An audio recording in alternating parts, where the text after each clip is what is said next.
This is Rummy's Corner.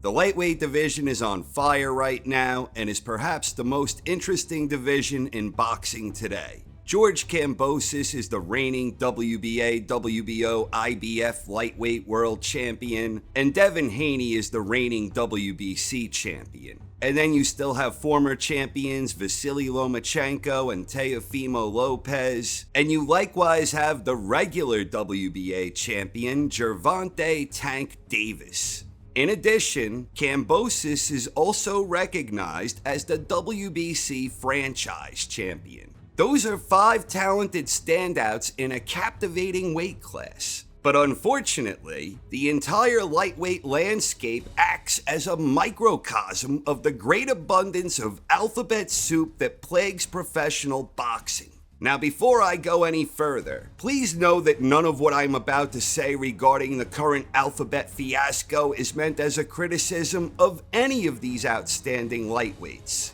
They are merely playing by the rules of the game today, and each boxer is doing his best to carve out a career path as best he can in today's landscape. So any alphabet criticisms are meant as criticisms of the organizations themselves, in particular the WBA and WBC.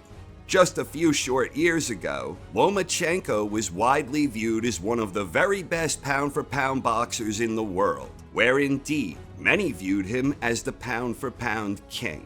When Lomachenko faced Luke Campbell on August 31st, 2019, Lomachenko was the unified WBA, WBO lightweight champion, and the vacant WBC belt was also on the line. Lomachenko won the bout by lopsided 12-round unanimous decision, and as such, he became the unified WBA, WBO, WBC lightweight champion. But then on October 23rd, the WBC decided to make up a bunch of new rules, including their newest scheme, the invention of a brand spanking new belt right out of thin air. Lomachenko was designated as the new so-called WBC franchise champion, and Devin Haney, who had been the WBC so-called interim champion, was promoted and designated as the new WBC lightweight champion. Originally, it was reported by the organization itself that the so-called WBC franchise champion was an honorary title that was not supposed to transfer like a normal title. Canelo Alvarez was the first to be bestowed with this strange new designation, and Lomachenko was the second. They were both pound-for-pound elites, and supposedly it wasn't supposed to be won or lost inside the ring. In other words, per its original designation by the WBC themselves, it didn't mean anything. This was just the WBC inventing a new belt to jerk themselves off, presumably to get their grubby paws on extra sanctioning fees and services. No doubt they got this idea, in part, from the similar ridiculous scheme the WBA has been pulling for years.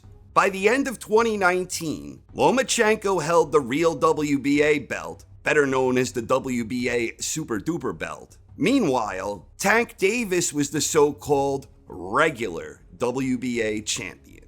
So a year after Lomachenko was given the honorary franchise belt from the WBC, on October 17th, 2020, Lomachenko faced IBF lightweight champion Teofimo Lopez. So this unification bout was for 3 of the 4 major world titles, Lomachenko's WBO and WBA Super Duper, and also the IBF belt that belonged to Lopez. In a surprising upset, Lopez defeated Lomachenko to become the new, unified IBF, WBO, WBA Super Duper champion.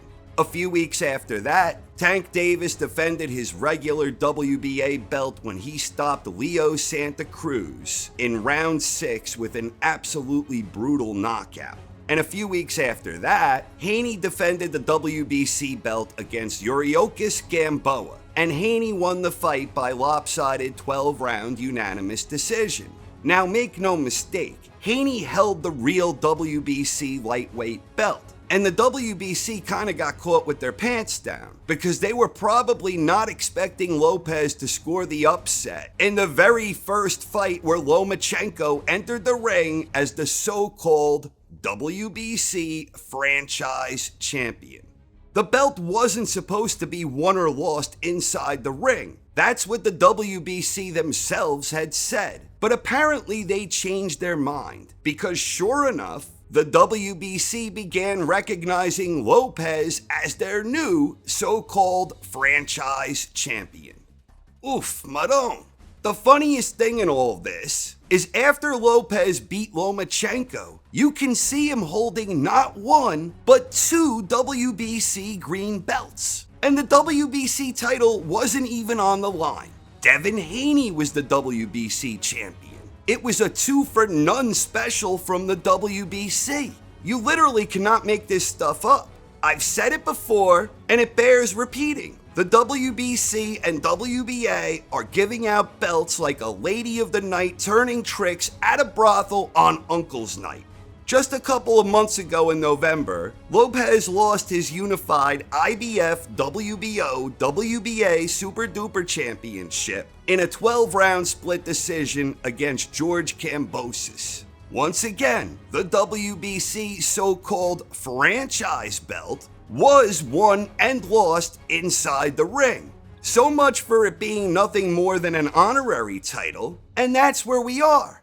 Devin Haney currently holds the WBC belt. It says as much on the official WBC website. And then as a small footnote, you can see that Kambosos is indeed recognized as the franchise champion. So Kambosos currently holds the IBF belt, the WBO belt, the WBA Super Duper belt, and the WBC so-called franchise belt.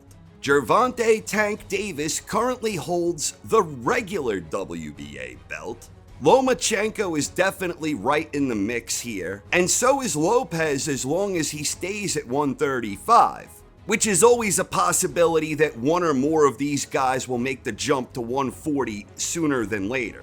Forgetting the entire alphabet mess going on, and all of the confusion and shenanigans that come with that territory, don't let that distract you from the fact that the division has a lot of talent near the top. And I think any mashup of fights between these five would make for some entertaining bouts at 135, even if we wind up getting rematches between any of these guys who have already fought. I for one hope we start seeing some of these guys mix it up, because there are some damn fine, interesting matchups here. And I honestly think any one of these five could wind up becoming the king at 135.